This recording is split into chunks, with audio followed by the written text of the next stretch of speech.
ನಮಸ್ತೆ ವೀಕ್ಷಕರೇ, ನಾನು ಈ ದಿನ ತುಂಬ ರುಚಿಯಾದಂಥ ಆರೋಗ್ಯಕರವಾದಂಥ ತಿಂಡಿ ಮಾಡೋದು ಹೇಗೆ ಅಂತ ತೋರಿಸ್ಕೊಡ್ತಾ ಇದ್ದೀನಿ. ದಿನಾಗಲೂ ಒಂದೇ ರೀತಿ ತಿಂಡಿ ತಿಂದು ಬೇಜಾರಾಗಿದ್ದರೆ ಈ ರೀತಿ ತಿಂಡಿ ಮಾಡಿ ನೋಡಿ, ಖಂಡಿತ ಮತ್ತೆ ಮಾಡ್ತೀರಾ, ಅಷ್ಟು ರುಚಿಯಾಗಿರುತ್ತೆ. ಹಾಗೆ ಈ ತಿಂಡಿನ ನೀವು ಬೆಳಗ್ಗೆ ಟಿಫನ್ಗಾದರೂ ಮಾಡಬಹುದು, ಲಂಚ್ ಬಾಕ್ಸಿಗಾದರೂ ಕೊಟ್ಟು ಕಳಿಸಬಹುದು, ಅಥವಾ ರಾತ್ರಿ ಊಟಕ್ಕಾದರೂ ಮಾಡಬಹುದು.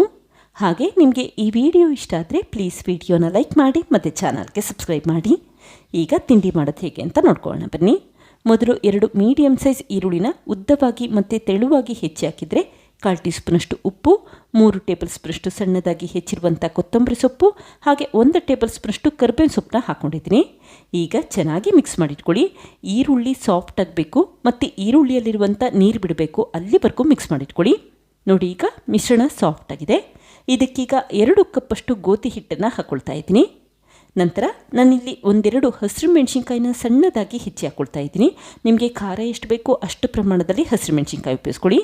ನಂತರ ಅರ್ಧ ಟೀ ಸ್ಪೂನಷ್ಟು ಓಂಕಾಳು ಅಥವಾ ಅಜ್ವೈನ್ನ ಅಂಗೈಯಲ್ಲಿ ಉಜ್ಜಿ ಹಾಕ್ಕೊಳ್ತಾ ಇದ್ದೀನಿ, ಆವಾಗ ಫ್ಲೇವರ್ ಚೆನ್ನಾಗಿ ಬರುತ್ತೆ ಅಂತಷ್ಟೇ. ನಂತರ 2 ಟೇಬಲ್ ಸ್ಪೂನಷ್ಟು ಬಿಳಿ ಎಳ್ಳನ್ನು ಹಾಕ್ಕೊಂಡಿದ್ದೀನಿ. ಈಗ 1/4 ಟೀ ಸ್ಪೂನಷ್ಟು ಅರಿಶಿನ ಪುಡಿ ಹಾಕಿದರೆ 1 ಕಪ್ಪಷ್ಟು ಸಣ್ಣದಾಗಿ ಹೆಚ್ಚಿರುವಂಥ ಸಬ್ಬಸಿಗೆ ಸೊಪ್ಪು ಹಾಕ್ಕೊಂಡಿದ್ದೀನಿ. ಹಾಗೆ ರುಚಿಗೆ ತಕ್ಕಷ್ಟು ಉಪ್ಪಾಕಿ ಕೈಯಲ್ಲಿ ಮಿಕ್ಸ್ ಮಾಡಿಟ್ಕೊಳ್ಳಿ. ಮಕ್ಕಳಿಗೆ ನೀವು ಸೊಪ್ಪಿನ ಪಲ್ಯ ಮಾಡಿಕೊಟ್ಟೆ ತಿನ್ನೋದಿಲ್ಲ ಮತ್ತು ಇಷ್ಟನೂ ಪಡೋದಿಲ್ಲ. ಈ ರೀತಿ ಸೊಪ್ಪನ್ನು ತಿಂಡಿಯಲ್ಲಿ ಮಿಕ್ಸ್ ಮಾಡಿಕೊಂಡು ಮಾಡಿಕೊಡಿ, ಮಕ್ಕಳಿಗಂತೂ ತುಂಬಾ ಇಷ್ಟ ಆಗುತ್ತೆ, ಮತ್ತೆ ಮತ್ತೆ ಕೇಳ್ತಾ ಇರ್ತಾರೆ. ಈಗ ಒಂದ್ಸರಿ ಮಿಕ್ಸ್ ಮಾಡಿದ ನಂತರ ಸ್ವಲ್ಪನೇ ತಣ್ಣೀರನ್ನು ಹಾಕಿ ಹಿಟ್ಟನ್ನು ಕಲಸಿಟ್ಕೊಳ್ತಾ ಇದ್ದೀನಿ. ಒಟ್ಟಿಗೆ ನೀರು ಹಾಕ್ಲಿಕ್ಕೆ ಹೋಗಬೇಡಿ, ಸ್ವಲ್ಪನೇ ನೀರನ್ನು ಹಾಕಿ ಹಿಟ್ಟನ್ನು ಗಟ್ಟಿಯಾಗಿ ಕಲಸಿಟ್ಕೊಳ್ಳಿ. ಈರುಳ್ಳಿ ಹಾಕಿರೋದ್ರಿಂದ ಈರುಳ್ಳಿಯಲ್ಲಿರುವಂಥ ನೀರು ಕೂಡ ಬಿಡುತ್ತೆ ಮತ್ತು ಮಿಶ್ರಣ ತೆಳುವಾಗೋ ಚಾನ್ಸಸ್ ಇರುತ್ತೆ. ಹಾಗಾಗಿ ಸ್ವಲ್ಪ ಗಟ್ಟಿಯಾಗಿ ಕಲಸಿಟ್ಕೊಳ್ಳಿ. ಈಗ ಮೊದಲು ನೋಡಿ, ಈ ರೀತಿ ಗಟ್ಟಿಯಾಗುತ್ತೆ. ನೀವು ಹಿಟ್ಟನ್ನು ಮಿಕ್ಸ್ ಮಾಡ್ತಾ ಹೋದಾಗೆ ತೆಳುವಾಗೋ ಚಾನ್ಸಸ್ ಇರುತ್ತೆ. ಈಗ 1-2 ನಿಮಿಷ ಕೈಯಲ್ಲಿ ಚೆನ್ನಾಗಿ ನಾದಿಟ್ಕೊಳ್ತಾ ಇದ್ದೀನಿ.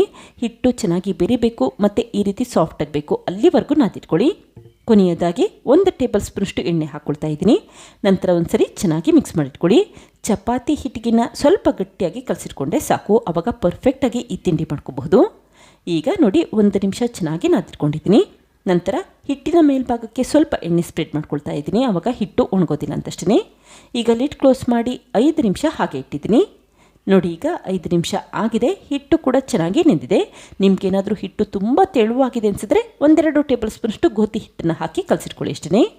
ಈಗ ಸಣ್ಣ ಉಂಡೆ ಮಾಡಿಟ್ಕೊಂಡು ಈ ರೀತಿ ಗೋಧಿ ಹಿಟ್ಟನ್ನು ಉದುರಿಸ್ಕೊಂಡು ಲಟ್ಟಿಸ್ಕೊಳ್ತಾ ಇದ್ದೀನಿ. ತುಂಬ ತೆಳುವಾಗಿ ಲಟ್ಟಿಸ್ಲಿಕ್ಕೆ ಹೋಗಬೇಡಿ, ಸ್ವಲ್ಪ ಮೀಡಿಯಮಲ್ಲಿ ಲಟ್ಟಿಸಿಟ್ಕೊಂಡೆ ಸಾಕು. ಚಪಾತಿ ಯಾವ ರೀತಿ ಲಟ್ಟಿಸ್ಕೊಳ್ತೀರಾ ಆ ರೀತಿ ಲಟ್ಟಿಸಿಟ್ಕೊಳ್ಳಿ. ಹಾಗೆ ಮೇಲ್ಭಾಗಕ್ಕೆ ಸ್ವಲ್ಪ ಬಿಳಿ ಎಳ್ಳನ್ನು ಹಾಕಿ ಮತ್ತೆ ಲಟ್ಟಿಸಿಟ್ಕೊಂಡಿದ್ದೀನಿ, ಆವಾಗ ಈ ತಿಂಡಿ ಇನ್ನೂ ರುಚಿಯಾಗಿರುತ್ತೆ ಅಂತಷ್ಟೇ. ಈಗ ನೋಡಿ, ಮೀಡಿಯಮ್ ಸೈಜಲ್ಲಿ ಲಟ್ಟಿಸಿಟ್ಕೊಂಡಿದ್ದೀನಿ. ಇದೇ ರೀತಿ ಉಳಿದಿರುವಂಥ ಉಂಡೆನೂ ಕೂಡ ಲಟ್ಟಿಸ್ಕೊಳ್ತಾ ಇದ್ದೀನಿ. ನಿಮಗೆ ಅಗಲವಾಗಿ ಲಟ್ಟಿಸಿರುವಂಥ ಹಾಳೆ ಬೇಕು ಅಂತಂದರೆ ಸ್ವಲ್ಪ ಜಾಸ್ತಿ ಪ್ರಮಾಣದಲ್ಲಿ ಹಿಟ್ಟನ್ನು ತೆಗೆದಿಟ್ಕೊಳ್ಳಿ. ಹಾಗೆ ಪ್ರತಿ ಬಾರಿ ಈ ರೀತಿ ಸ್ವಲ್ಪ ಎಳ್ಳನ್ನು ಉದುರಿಸ್ಕೊಂಡು ಲಟ್ಟಿಸ್ಕೊಳ್ಳಿ, ಆವಾಗ ತಿಂಡಿ ಇನ್ನೂ ರುಚಿಯಾಗಿರುತ್ತೆ ಅಂತಷ್ಟೇ. ನೀವು ಈ ತಿಂಡಿನ ಸಬ್ಬಸಿಗೆ ಸೊಪ್ಪಿನ ಚಪಾತಿ ಅನ್ನಬಹುದು ಅಥವಾ ಸಬ್ಬಸಿಗೆ ಸೊಪ್ಪಿನ ಪರಾಟ ಅಂತ ಕೂಡ ಅನ್ಬಹುದು. ಇದೇ ಸಮಯದಲ್ಲಿ ತವಾ ಬಿಸಿಯಾಗಿದೆ, ತಕ್ಷಣ ಮಾಡಿಟ್ಟಿರುವಂಥ ತಿಂಡಿ ಹಾಕ್ಕೊಂಡಿದ್ದೀನಿ. ಈಗ ಊರಿನ ಮೀಡಿಯಂ ಫ್ಲೇಮ್ಗಿನ್ನ ಸ್ವಲ್ಪ ಜಾಸ್ತಿ ಇಟ್ಕೊಂಡು 2 ಬದಿ ಬೇಯಲಿಕ್ಕೆ ಇಟ್ಕೊಳ್ಳಿ. ಹಾಗೆ ಮೇಲ್ಭಾಗಕ್ಕೆ ಸ್ವಲ್ಪ ಎಣ್ಣೆ ಹಾಕಿ ನೀಟಾಗಿ ಸ್ಪ್ರೆಡ್ ಮಾಡ್ಕೊಳ್ತಾ ಇದ್ದೀನಿ. 2 ಬದಿ ಈ ರೀತಿ ಸ್ವಲ್ಪ ಎಣ್ಣೆ ಹಾಕಿ ಸ್ಪ್ರೆಡ್ ಮಾಡಿಟ್ಕೊಳ್ಳಿ. ನಿಮಗಿಲ್ಲಿ ಎಣ್ಣೆ ಬೇಡ ಅಂತಂದರೆ ತುಪ್ಪ ಅಥವಾ ಬೆಣ್ಣೆ ಕೂಡ ಉಪಯೋಗಿಸಬಹುದು. ಯಾವಾಗ ಈ ರೀತಿ ಚೆನ್ನಾಗಿ ಬೆಂದಿರುತ್ತೆ ಆವಾಗ ತಕ್ಷಣ ಹೊರಗಡೆ ತಿಟ್ಕೊಳ್ಳಿ. ಇದೇ ರೀತಿ ಉಳಿದಿರುವಂಥ ತಿಂಡಿನೂ ಕೂಡ ಮಾಡಿಟ್ಕೊಂಡಿದ್ದೀನಿ. ನೋಡಿ, ಎಷ್ಟು ಪರ್ಫೆಕ್ಟಾಗಿ ಬಂದಿದೆ ಅಂತ ಗೊತ್ತಾಗ್ತಾ ಇದೆ. ತುಂಬಾ ರುಚಿಯಾಗಿರುತ್ತೆ, ಮತ್ತೆ ಮತ್ತೆ ಮಕ್ಕಳು ಕೇಳಿ ಮಾಡಿಸ್ಕೊಳ್ತಾ ಇರ್ತಾರೆ, ಅಷ್ಟು ರುಚಿಯಾಗಿರುತ್ತೆ. ನೀವು ಈ ತಿಂಡಿನ ಲಂಚ್ ಬಾಕ್ಸಿಗಾದರೂ ಕೊಟ್ಟು ಕಳಿಸಬಹುದು ಅಥವಾ ಬೆಳಗ್ಗೆ ಟಿಫನಿಗಾದರೂ ಮಾಡಬಹುದು. ಹಾಗೆ ನಾನಿಲ್ಲಿ ಸ್ವಲ್ಪ ಬೆಣ್ಣೆ ಇಟ್ಟು ಸರ್ವ್ ಮಾಡಿಟ್ಕೊಂಡಿದ್ದೀನಿ. ಬೆಣ್ಣೆ ಜೊತೆ ತಿನ್ನಲಿಕ್ಕಂತೂ ತುಂಬಾ ಚೆನ್ನಾಗಿ ಅನ್ನಿಸ್ತಾ ಇರುತ್ತೆ. ನೀವಿಲ್ಲಿ ಬೆಣ್ಣೆ ಬೇಡ ಅಂತಂದರೆ ಉಪ್ಪಿನಕಾಯಿ ಉಪಯೋಗಿಸಬಹುದು, ಚಟ್ನಿ ಪುಡಿ ಉಪಯೋಗಿಸಬಹುದು ಅಥವಾ ಮೊಸರಲ್ಲಿ ಕೂಡ ತಿನ್ನಬಹುದು. ನೋಡಿದ್ರಲ್ಲ ಫ್ರೆಂಡ್ಸ್, ಎಷ್ಟು ಸುಲಭವಾಗಿ ದಿಢೀರಾಗಿ ಆರೋಗ್ಯಕರವಾದಂಥ ಸಬ್ಬಸಿಗೆ ಸೊಪ್ಪಿನ ಚಪಾತಿ ಯಾವ ರೀತಿ ಮಾಡಿದೆ ಅಂತ ಗೊತ್ತಾಯ್ತಲ್ವಾ? ಒಂದ್ಸರಿ ಟ್ರೈ ಮಾಡಿ ನೋಡಿ, ಖಂಡಿತ ಮತ್ತೆ ಮಾಡ್ತೀರಾ. Thank you. ಲೈಕ್ ಮಾಡಿ ಮತ್ತು ಸಬ್ಸ್ಕ್ರೈಬ್ ಮಾಡಿ.